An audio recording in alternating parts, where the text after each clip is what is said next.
শুনেন, কাজে দিবে, কাজে।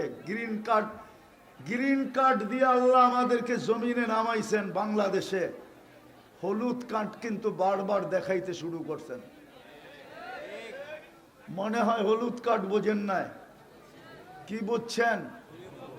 আজকেও কিন্তু ভূমিকম্প হয়েছে, আজকেও। গত বৃহস্পতিবারে হয়েছে, আজকে বৃহস্পতিবারও হয়েছে। গত শুক্রবারের আগের শুক্রবারে হয়েছে, এই শুক্রবারে হয় কিনা দেখেন। আবার মসজিদে মুসল্লি একজনও বাড়ে নাই। একজনও মসজিদের ইমাম বলতে পারবে না মুসল্লি বাড়ছে, একজনও বাড়ে নাই। বাড়িতেও একজনও নামাজি বাড়ছে কিনা আমি জানি না। রাস্তাঘাটে দেখলে মনে হয় না কারো ভিতরে অনুভূতি আছে যে এত বারবার ভূমিকম্প হইতেছে কেন। এটা হলুদ কার্ড দেখাইতেছে, হলুদ কার্ড। যেই কোনো মুহূর্তে লাল কার্ড দেখাইতে পারে। আওয়াজ না, আমি হাদিস দিতেছি, আল্লাহ নিজেই বলছে লাউ আমারতুল আরদা লাবতালাআত কাফি বাতনিহা। আমি জমিনকে হুকুম দিতে দেরি তোকে পা উঠাইতে দিবে না, এর আগে জমিন পেটের ভিতরে নিয়ে নিবে। আরেকটাও বলছে লাউ আমারতুল মালাইকা লা আহলাকাতকা। ফেরেশতাকে হুকুম দিতে দেরি জাগারটা জাগায় মাটির ভিতরে গাইরা দিতে দেরি করবে না। আরেকটাও বলছে লাউ আমারতুল বাহরা লা আগরাকাতকা ফি কারিহা। সমুদ্রকে হুকুম দিতে দেরি তোমাদেরকে তলদেশে নিতে দেরি করব না। কিন্তু এক জায়গায় বেজে গেছেন, এক জায়গার কারণে দিতেছেন না। শুধু বন্ধুর সাথে ওয়াদা করে ফেলছেন। মুহাম্মদুর রাসূলুল্লাহর চোখের পানির ইজ্জত রাইখা ফেলছেন। কাঁদতে ছিলেন, জিবরিল জিজ্ঞাসা করছে, আল্লাহ জানে তারপরও দুনিয়াকে জানানোর জন্য জিজ্ঞাসা করছে আপনি কাঁদেন কেন? বলছে জিবরিল কোরআন তুমি শোনাও আমি শুনি, আমি শুনাই তুমি শুনো। কোরআনে দেখতেছি সব জাতিকে আল্লাহ সমূলে ধ্বংস করে দিছে, আমারটি কি ওরকম সমূলে ধ্বংস করে দিবে? তা আল্লাহ পয়গান পাঠাইছে, বন্ধু আপনারটাকে করব না। আর করব তো কি করে? আল্লাহর শানে এই শব্দ ব্যবহার করা যায় না। আপনারটা করব তো করব কি করে? সমীহা বলতেও তো একটা জিনিস আছে। আপনি ওদের মাঝে থাকবেন আর আপনার উম্মত আমি ধ্বংস করব কি করে? আমাদের নবীজি মদিনা মুনাব্বারায় আছেন, বা হায়াতুন নবী কবরে জীবিত আছেন, ওনার কারণে বেঁচে গেছি। নাইলে আমরা লাল কার্ড পাওয়ার যোগ্য হয়ে গেছি বহুত আগে। আমার কথা ভালো মতে বোঝেন। 24 ঘন্টা আল্লাহটা ভোগ করি। শুধু পানির মতো দামে অক্সিজেনের বিল দিতে হইলে 16,500 টাকা ডেলি বিল দিতে হতো। এই শ্রমিক পেশার মানুষগুলাকে জিজ্ঞাসা করি কয় টাকা বেতন পান? কয় লাখ টাকা মাসে বেতন? কয় কোটি টাকা মাসে বেতন? প্রতি মাসে তো 4,95,000 টাকা বিল দিতে হতো শুধু অক্সিজেনের। কে বিল দেয়? কে বিল মাফ করে দিছে?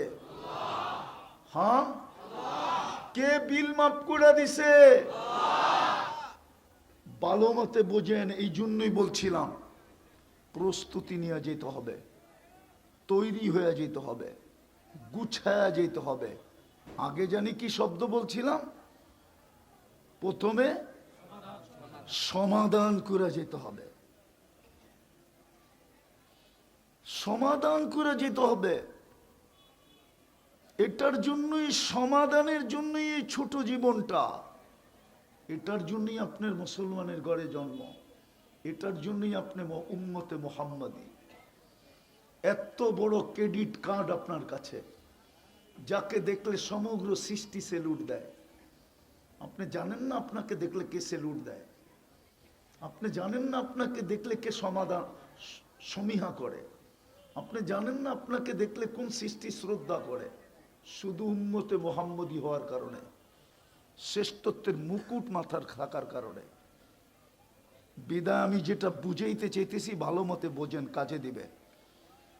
প্রথমেই বুঝাইতে চাইতেছিলাম 24 ঘন্টা মাফ করার জন্য ডাকে, 24 ঘন্টা কাছে নেওয়ার জন্য ডাকে। মানুষ তো ঘনিষ্ঠ হওয়ার জন্য ভাঙ্গা বইলা দিমু, আবার চলে যাবে মিডিয়ার মাধ্যমে। আর মিডিয়ালারও এরকম, ভিউজ পাওয়ার লেগা এটা সেটা মিলায়া বলি একটা করে লেখে আরেকটা, সব উল্টা পাল্টা করে ছেড়ে দেয় শুধু ভিউজ পাওয়ার জন্য। কোন দিন জানি আমরা শুধু একটা কারণে বন্ধ করি না, শুধু প্রচারের জন্য না, আরেকটা কারণ আছে।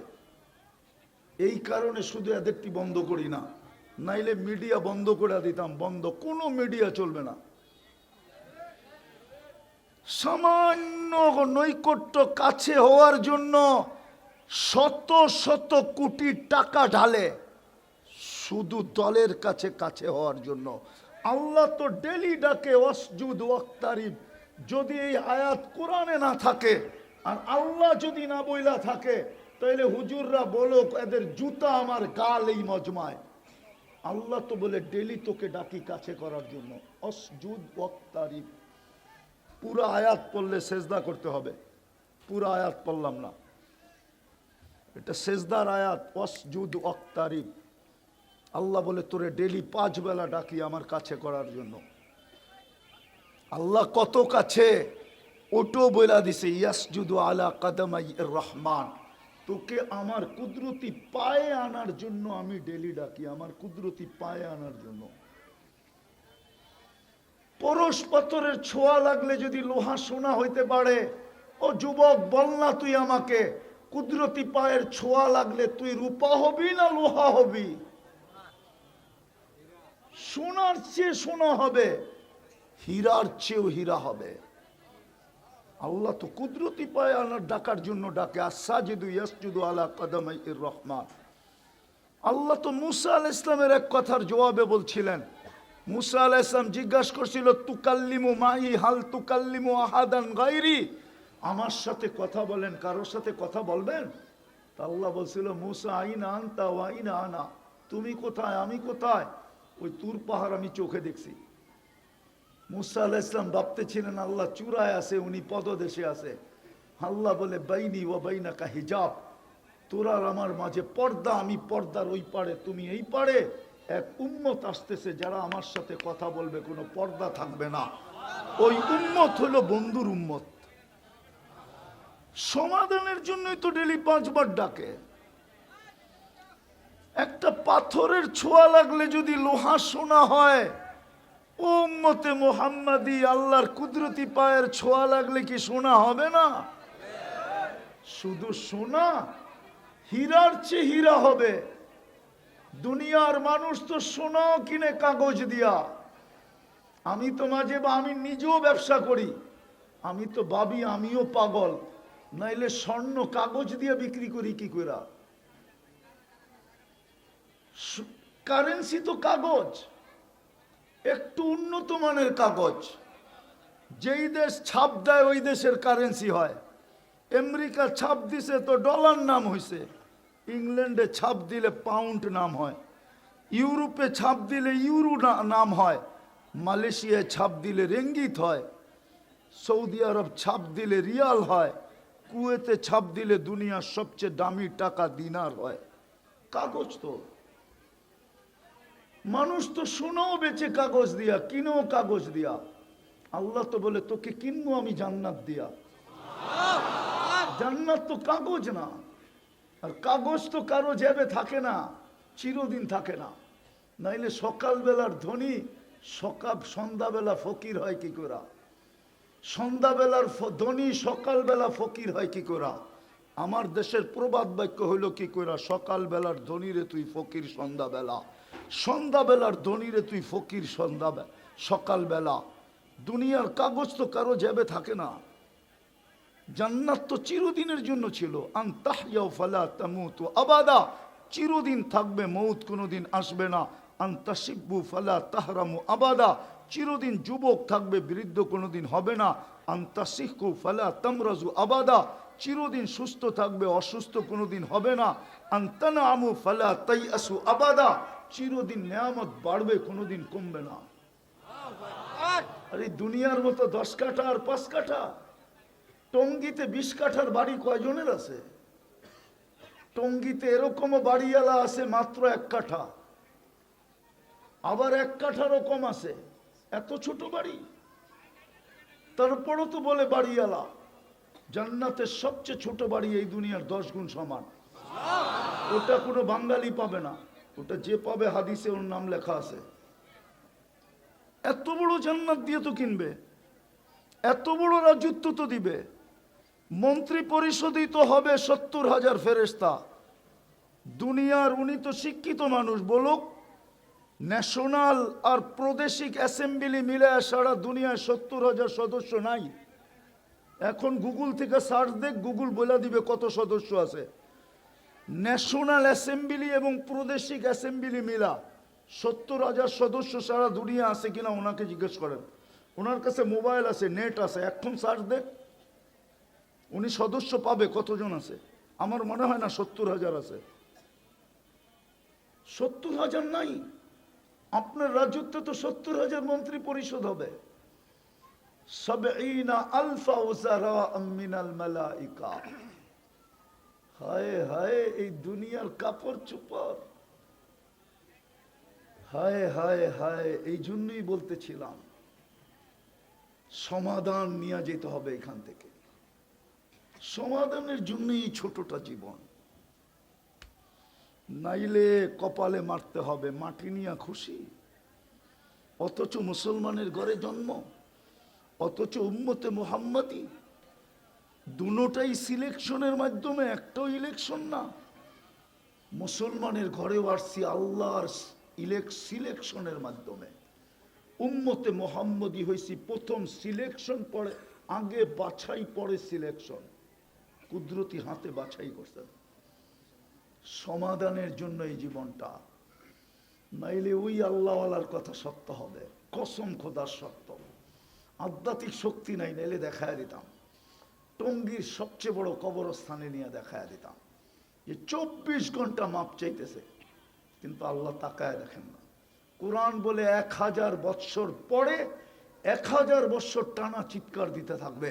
তারপরে কোরআন বলে ফেরেশতা বলবে ক্বালুক সাউফিহা ওয়ালা তুকাল্লিমুন, আজকের থেকে চিৎকারের শক্তি হরিত ছিনায় নিয়ে নেওয়া হলো, চিৎকারও দিতে পারবে না।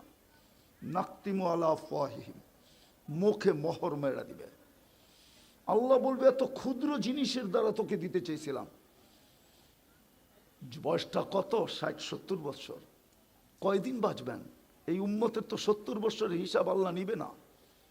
ওলামা বলুক নিবে কিনা। প্রথম 15 বৎসর তো মাপ, এই বাচ্চার 15 বৎসর তো মাপ।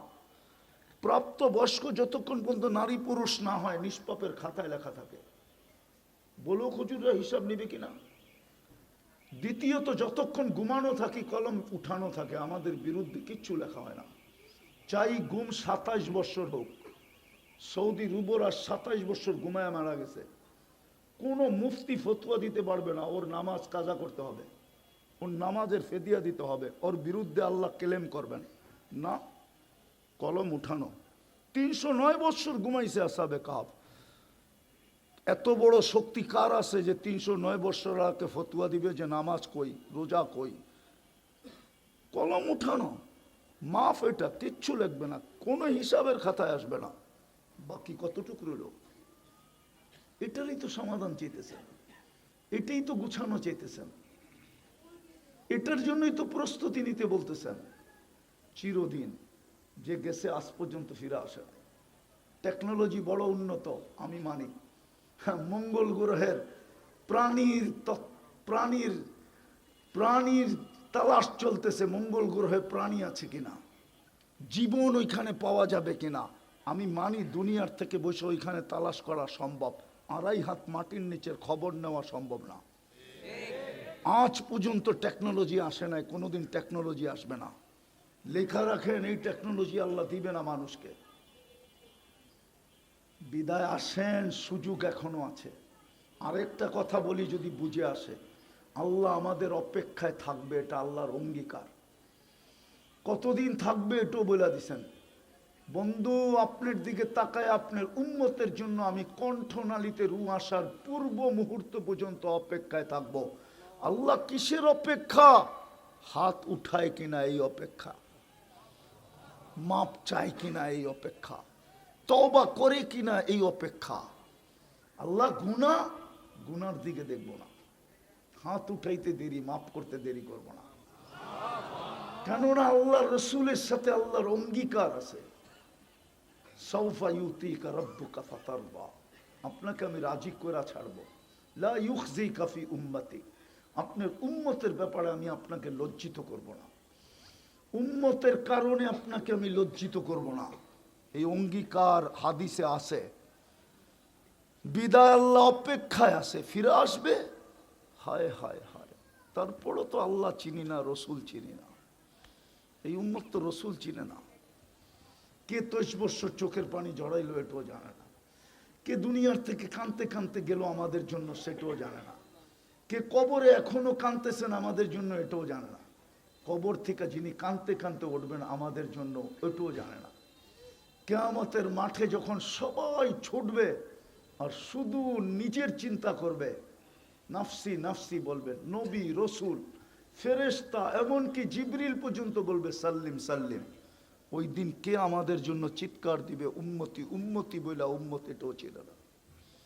যদি চিনতো তাহলে আমার দেশে কাদিয়ানি আসতো কি করে? কাদিয়ানি তো বাংলাদেশের কোনো জায়গার নাম না। এটা আমার দেশে আসলো কার হাত ধরা, কার আঙ্গুল ধরে আসলো, কার ছত্র ছায়া আসলো, কার ইশারায় আসলো, কাকে ম্যানেজ করে আসলো, কার সাথে কথা বলে আসলো, কাকে আশ্বস্ত করে, কার আশ্বস্ত তাই আসলো।